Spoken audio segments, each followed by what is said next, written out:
जवाहरलाल नेहरू 1922 से 1945 तक के बीच 9 साल जेल में रहे। महात्मा गांधी 13 बार गिरफ्तार हुए और 6 साल 5 महीने जेल में रहे।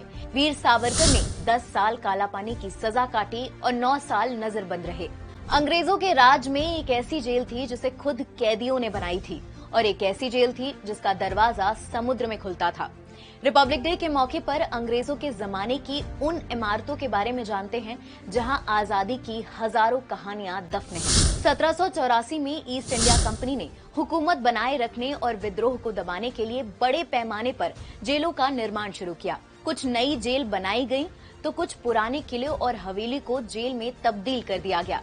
इस दौर में 143 सिविल जेल, 75 क्रिमिनल जेल और 68 मिक्स जेल खोली गई थी।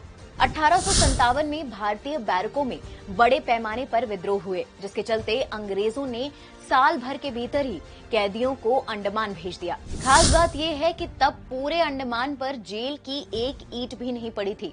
अधिकारियों ने तंबू में शरण ली और कैदियों को खुले जंगलों में छोड़ दिया गया। वहां से उनके भागने की कोई संभावना नहीं थी। 38 साल बाद जेल की बिल्डिंग बनाने का फैसला किया गया।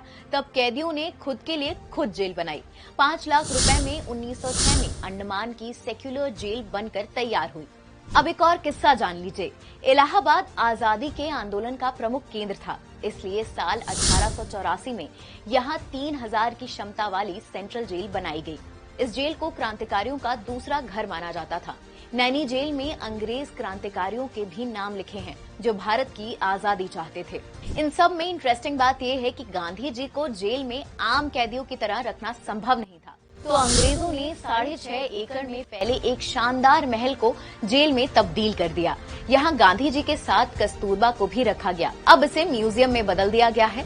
यहाँ कस्तूरबा गांधी और महादेव देसाई की समाधि भी है। आंदोलन के दौरान क्रांतिकारियों के पास इतना वक्त नहीं रहता था कि वो किताबें लिखें। ऐसे में जब वो जेल में डाल दिए जाते थे तो वो किताबें और पत्रों की मदद से आजादी की अलख जगाते थे।